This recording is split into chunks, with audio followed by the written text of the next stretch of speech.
Hello. Welcome back.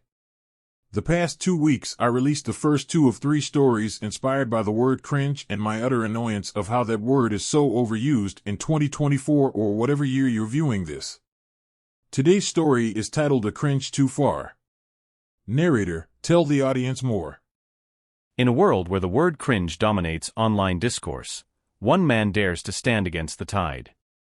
Jared Blackwood, self-proclaimed arbiter of Gen Z culture, launches a crusade to end the tyranny of cringe on social media.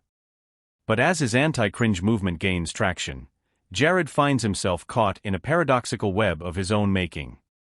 Can he navigate the treacherous waters of internet culture without becoming the very thing he swore to destroy? A Cringe Too Far is a satirical dive into the absurdity of online trends, the pitfalls of contrarianism, and the thin line between cultural commentary and self-parody.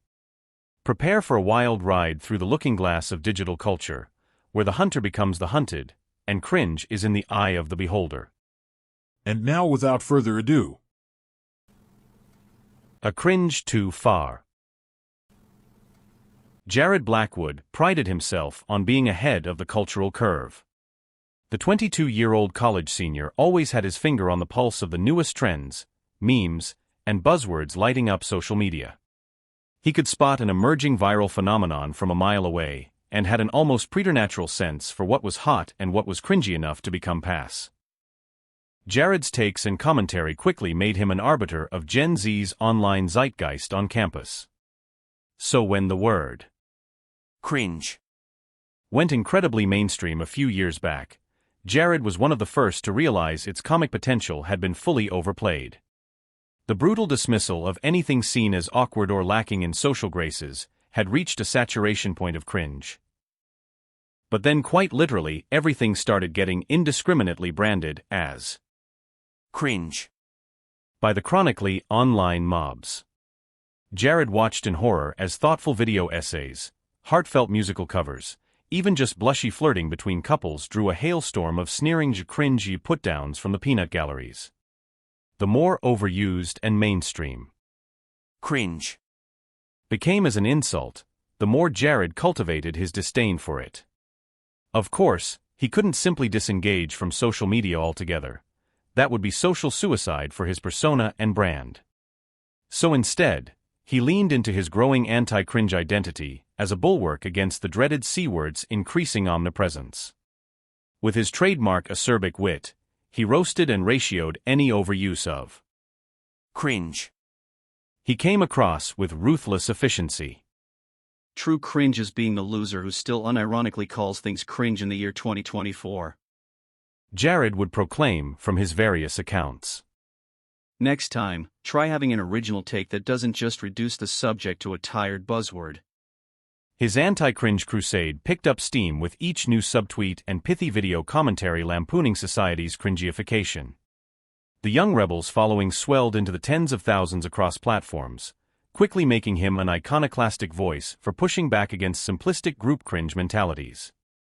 At first, being the guy who was anti-cringe felt liberating and empowering. But after a while, Jared's quest to fight the omnipresent cringe flames with more scorching cringe mockery started ringing a bit hollow. Was reducing so many nuanced pieces of online content to blanket acceptance or rejection based on cringiness any more evolved? Jared himself started getting regularly ratioed by hecklers claiming his whole anti-cringe identity was itself the most cringe thing of all. Get a load of this loser who thinks shitting on the word cringe makes him an intellect.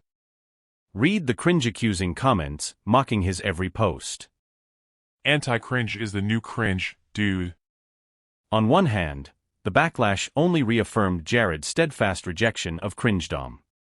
But the more his own anti-cringe posture got labeled as cringy, the more it paradoxically eroded his ability to claim any kind of superiority over the online swarms of simplistic critics.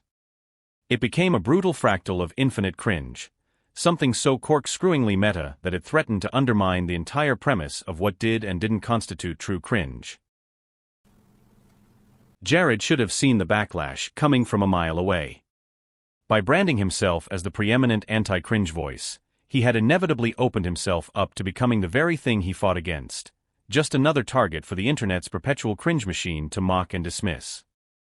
At first it was just the usual trolls and shit posters trying to get a provocative rise out of Jared by calling his takes cringe. He could brush off those low-effort insults easily enough.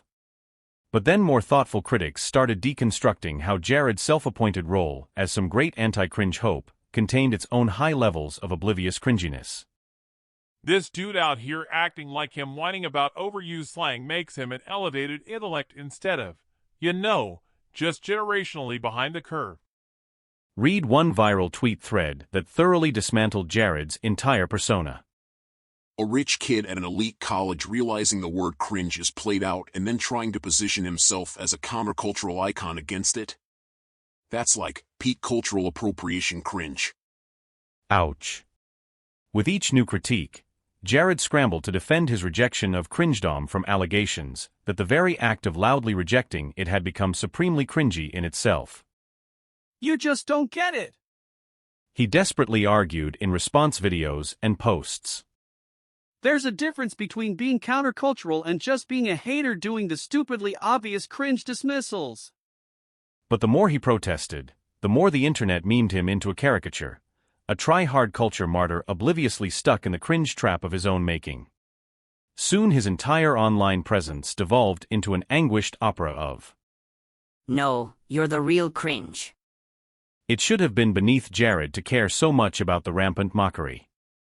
But as a student of meme culture, he understood that once the internet had rendered its verdict on someone, there was no escaping its ruling.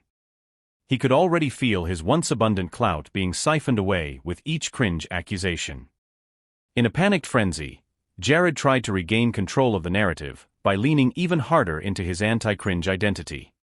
His posts became increasingly unhinged diatribes railing against the simplistic group cringe of dismissing his anti-cringe mission as cringe.